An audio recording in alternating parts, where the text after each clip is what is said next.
Hey everybody, it's me, Stu Helm, the Food Fan, here at Food Fan HQ, recording another little segment for you. And this time, the segment is about dreams and big dreams, little dreams. I am a person who has a lot of dreams. They are not often the biggest dreams. I like to dream small and make little things happen because small dreams come true and bigger dreams are just a little bit more difficult to achieve. And the reason I bring this up is because one of my dreams has been more or less dashed on the rocks, and another one is coming true for the third time in a row. So I'm excited about the one coming true. I'm sorry to talk about the one that's not coming true, or at least not coming true in the way that I had hoped and that I had talked about a lot in public. And let's just cut to the chase. I'm talking about the food pod. Now, if you have been following me for a year or more, you may have seen me do a lot of posts about I'm going to start this food pod. I've got a partner. He's got a piece of land. It's out by Earth Fair. He wants to start a food pod, and he contacted me. I just happened to go to Portland, Oregon right around the same time, saw all the amazing food pods there, and kind of felt like, oh, this is kismet. I should follow through with this and do this for myself and for Asheville, and could be an opportunity for all the great food trucks and stuff. And so he and I started to talk about it. And in case you don't really know what a food pod is, POD, it just means a permanent place for food trucks, multiple food trucks to park permanently. And in Portland, they are the law states that they have to be able to move, but they're not required to move, I guess, is the simple way to put that. And there's tables and chairs and permanent structures in food pods. And some of them in Portland are quite lovely. A lot of them they're all very popular and they're full of great food, you know? So I was like, let's do this. And so we started chugging along. And when I'm into something, I'm pretty public about it. I like to get the public, my readers, excited about things that I'm working on. And so anyone who has been following me knows all about this food pod thing that I've been working on with my partner. And well, I'm just going to say that it's not coming true in the way that we envisioned. And the reason is that there's a lot of rules and regulations around this kind of stuff here in Asheville. And I'm not mad at any of these entities because they're just doing their job and protecting the public and us and, you know, making sure things don't run afoul. But yeah, the city and Duke Energy and the people in charge, the DOT, the people in charge of trees and water people and all of this stuff got involved, and they all had legit rules and regulations and concerns. And it's like a game of, you know, you move the pieces around to try to make the picture, and you got to move them around. But in this case, the game is like the pictures are in conflict with each other. So you go to move the piece for the tree people, and then the Department of Transportation is like, can't do that. Anyways, I ain't mad about it. I've heard people rail on and on about the city, but the city's just doing its job. You know, they're making sure that we don't create a cesspool or a fire hazard, a grease pit or something, you know. And Duke Energy is like, well, you can't light our cables on fire with a fire pit right here. And the tree people are like, you can't have a tree there, and you got to have a tree over here, and la-di-da. It went on until it just became untenable for us anymore. So, unfortunately, no food pod at that location at this time. I do know two other people that are kind of working on a food pod on their own, but I won't tell you anything about their dreams until they're ready to tell you guys. But as far as that space that my partner on the food pod has, it's still there. And the city was like, you can park one truck at a time, just like a normal private parking lot. And so we're going to see if that flies. The location is a little bit like, I think, great for a food pod. I'm not sure how it will do for just a food truck, but if it can happen, we'll try to make that happen. And in the meantime, there is a new food truck parking spot that's not a pod and is just like a food truck parking there, and that is right here on South French Broad Avenue, right downtown, and or just on the outskirts of downtown. It's being run by the folks who run Hatch. Hatch is like a co-work space type of thing. I'm actually a little vague on what Hatch is, so I'll have to look into that. But it's in Hatch is in the same building that had Hopi and Company, which is gone now, unfortunately, because we really need a grocery store here in the South French Broad area. Hello. It is a food desert over here. They even took away the hotspot, which, and I say they took away, I don't know what happened. The hotspot closed down, and I never went grocery shopping in the hotspot, but a lot of people did. And they're just the closest place to buy groceries to the South French Broad neighborhood is the French Broad Co-op. And that's quite a walk. A lot of people in this neighborhood are on foot, so that's quite a walk. And it's also pretty expensive. And I live in a neighborhood, in case you don't know, South French Broad, it does have a lot of public housing on it. So there's it's not the wealthiest neighborhood, perhaps. And so maybe that's why the grocery stores don't want to open here, because they're like, oh, we can't soak these people for tons of money. Not that grocery stores soak people. They provide a great service. And I'm not saying that the French Broad Food Co-op is too expensive. I shop there. I don't have a ton of money, and I just get a few things and I'm fine. But a lot of folks are not prepared to pay those prices for organic food and such. I don't know. Where was I? I was talking about, oh, the food truck parks across the street from Little B Thai on South French Broad. And they do that 3 or 4, I think twice a week, once or twice a week, and they might be bumping that up more.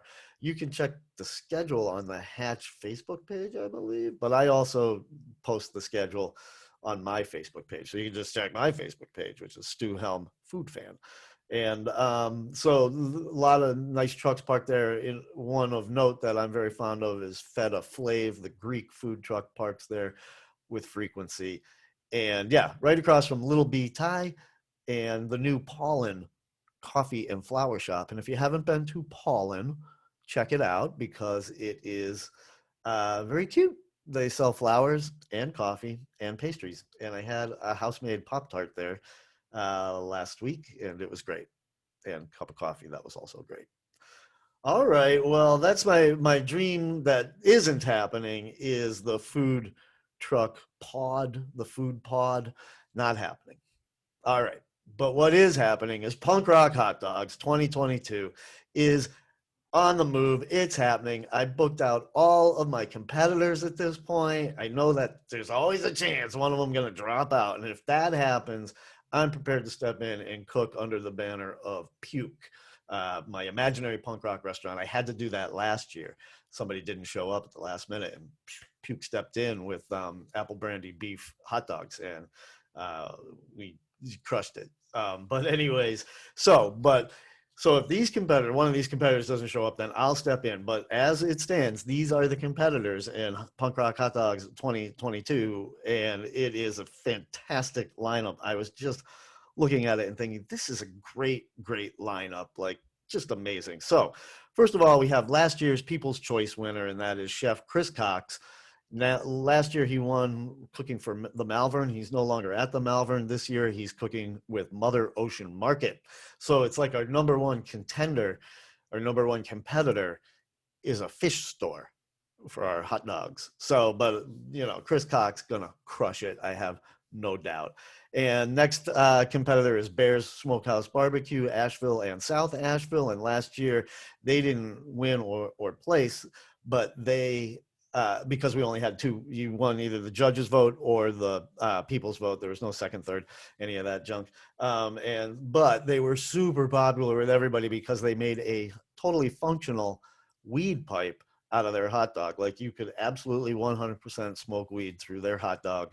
And the judges did that. They smoked some legal Delta 8. And they were like, yeah, it's amazing. And so that's Bear's Smokehouse Barbecue. And then we have Storm Rum Bar and Bistro, run by my friend Chef Jay Medford, and just one of the most fun and awesome cooks in town. and we really love it when Jay participates. He's also very participatory. He loves to throw down. He loves slash hates to throw down at these events. And for Punk Rock Hot Dogs, I think he enjoys pretending that he doesn't care. And he always says, "I'm never going to win this thing." But the last person to say that they never win anything won the Punk Rock Hot Dogs competition. And that was Chef Stephen Goff, who is now a judge this year. He said, "I never win these," and then he won in 2019. So congratulations to Chef Stephen Goff. And then we have Sandhill Kitchen, Chef Jamie Wade, and I'm excited about that. She recently won a tournament, an elimination tournament type thing that AVL Today did that was for fried chicken. So she won that. And I don't know if AVL Today was aware, but I did the exact same thing a few years, like a tournament online fried chicken, and Sandhill won that one too. And I can tell you, it was a little irksome to me to see that they did the exact same thing I did, but same winner, so all good. Sandhill Kitchen is the winner of the fried chicken tournament thingy dingy. But they're going to throw down in the hot dog thing. And Jamie Wade also said, "I never win anything," so maybe she'll win this year too. And next up is the auditorium. Now, y'all know how much I love the auditorium. I gave them my Meal of the Year award for 2021. Just had the most fantastically delicious meal there. And they were also up for some other awards. Oh, in fact, they won the Burger of the Year award as well with their puke burger, or barf burger it was called. And they did it for the puke pop-up that I did with them. And so the auditorium, really looking forward to seeing what they do. Next is Pupuseria Patty. And that's a little bit of just like the fish store, that's a little unexpected. The pupuseria is going to throw down. But I'll tell you what, talk about somebody who's participatory. Chef Patty Sains is just game to do these types of things. She's just full of energy and excitement. She's an amazing chef. She last year when we did this, she invited me to the pupuseria prior to the event, where she laid out like 12 hot dogs for me, and it was like the greatest thing ever, man. She was like, "These are some of my ideas." And I was like, "These hot dogs are winners," you know? And I told her, "You got to punk it up a little bit though, because part of the thing about punk rock hot dogs is the hot dogs are judged on how punk they are. And that's not everybody got a grasp of what that means." And so I had to explain through an interpreter what that really meant. And, you know, a little bit irreverent, a little fun, a little in your face, a little up your nose. You could do some research about some punk bands and try to model some stuff after that. This year, the theme is goth, Goth, which is like a form of punk music. And so I'm interested to see how the chefs deal with that. I'm imagining a lot of Squid Ink is going to be involved.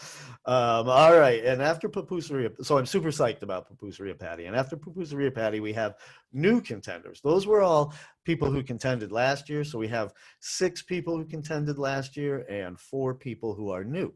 And the first new one is I'm so happy to get these guys. I tried to get them last year and they were already booked to do something else, but Creamworks is coming. And if you don't know Creamworks, you got to follow them on Facebook and stuff, because they post some really tasty looking pictures. Oh my God, that's my doorbell. Hey everybody, it's me, Stu Helm, the Food Fan, here at Food Fan headquarters. I am back after answering my doorbell, or answering my door. My doorbell rang, and right in the middle of recording something, and I had to jump up and go get the door, and now I'm back, but it's like literally 2 days later. So 2 days later, I'm going to try to finish up this segment that I was doing about punk rock hot dogs, and I was going through the list of contenders, and I had just been talking about Creamworks, and I'm super happy that Creamworks is on board. This is run by Nikisha Marvels and her husband Richard, and I really wanted them to compete last year because Creamworks is a food cart, a food truck. You attach it to the back of another vehicle to drive it around. It's not its own powered truck, but it's a cart more. And they kind of specialize in hot dogs, and they have a lot of other stuff, and it's all looks amazing. I've tried their big hot dog, which is called, I think, the Big Daddy or something like that. Excuse me. And it is awesome. Like that one is awesome. So their food looks great. I really want them involved, and they are involved. So welcome on board for the first time, Creamworks. And then next for new competitors, we have a place called, or another truck actually, or cart, I believe. I haven't seen this one. It's called Bigfoot Longs, and not big foot longs, but Bigfoot longs, as in the cryptozoological being that haunts the deep wooded areas of this earth. Now Bigfoot has its own cart and vending hot dogs, and they requested to be involved. And Bigfoot Longs is run by Joshua Held. I've never heard Joshua's last name said out loud. It's spelled Heald, could be pronounced healed, but Joshua wanted to be involved, and I had space. He's involved, and I'm excited. That makes two uh, hot dog specialist food carts so far. And then we have another, this one is a full-blown truck called Asheville Hot Dogs. It doesn't get any more simple and basic than that, right? Like, how come nobody's ever done that before? Well, Adolfo Tovar has done it, and I have not eaten off of Adolfo's food truck. I have not met Adolfo. I got in touch with him through my good friend Luis Carlos Serapio, aka Lucho, and Lucho told me that I reached out to him and I said, I've got pupuseria patty involved, but I would like more people from the Hispanic, Latin, Spanish-speaking communities out there. And Lucho put me in touch with Adolfo. I invited him, and he said yes. He was very enthusiastic. He said, of course I want to be involved. My company is called Asheville Hot Dogs. And so welcome on board, Adolfo. And finally, our final and 10th contender is Huli Sue's Hawaiian Barbecue. And Huli Sue's is run by two very nice people named Ben and Lisa. And Ben, I believe, is the executive chef. I always see him in the kitchen wearing an apron and stuff. And they are, as I said, a Hawaiian barbecue place. So that's pretty interesting and pretty fun to have a Hawaiian barbecue place. So how are they going to combine their Hawaiian stuff with their barbecue stuff with the theme of goth, Goth? I got to always spell that because I feel like it's a hard word to hear in a way, goth that just kind of ends on a soft note. But anyways, I'm curious to see how those three things come together on a hot dog. And I'm asking everybody, what would you put on a hot dog to make it goth? And one of my favorite answers online, somebody said the ashes of Robert Smith. And then somebody pointed out that he's not dead yet and that he may never die, that he might be a immortal vampire from a past. I don't know. I was never that into goth. I just kind of like it as a concept, and I want to switch it up every year. Last year, the concept was anarchy, and the hot dog that won wasn't even a hot dog. It was an octopus leg. Not even kidding. And the judges had to judge on how punk it was, and they rated it 5 out of 5 every category. It got perfect scores, not across the board, but it got several perfect scores. And it was anarchy, man. So anything went, and the chef took that literally and ended up bringing home the prize. That's Chef Eric Morris from Cultura, which is a fancy James Beard type restaurant. James Beard nominated, in reality, has been nominated by the James Beard Association. So this doesn't surprise anybody that he might come up with something really cool and crazy and put an octopus leg on I think it was a black hot dog roll too. I think he dyed it black with squid ink, which was in keeping with the sort of tentacled creatures. And the first year we did it, the theme was you pick a band and you theme your hot dog after that band. And that year I learned that not everybody hip to what's cool in the punk rock music scene. People are picking bands, and I was like, yikes, that band sucks. But all was good because Chef Stephen Goff, as mentioned, was the winner, and he picked Gigi Allen. And if you don't know who Gigi Allen is, look that up. And I'll just say that Gigi Allen is by far, bar none, the most offensive human being that's ever been a musician, that's ever recorded multiple records and has a following and stuff. And Gigi's no longer with us. Gigi passed away quite a long time ago. But if you look up Gigi Allen and you learn some stuff about him, and then you imagine a hot dog based on this guy, yikes. So Stephen won with that. It was incredible. So Punk Rock Hot Dogs, July 30th, 2022, Shea Brown Events, Stu Helm Food Fan, co-producing at the Masonic Temple. Tickets on sale soon. And it's the most crazy, fun, wild, and wacky event of the whole year, food or otherwise. All right, folks. Well, thanks for putting up with me while I answered my door. And I also did a bunch of laundry in between. I went out to eat. I hung out. I slept twice. I watched some movies. So I did a lot of stuff in between the beginning of the segment and the end of the segment. But I'm going to try to meld them together seamlessly for broadcast. All right. Thanks a lot. I'll talk to you again real soon.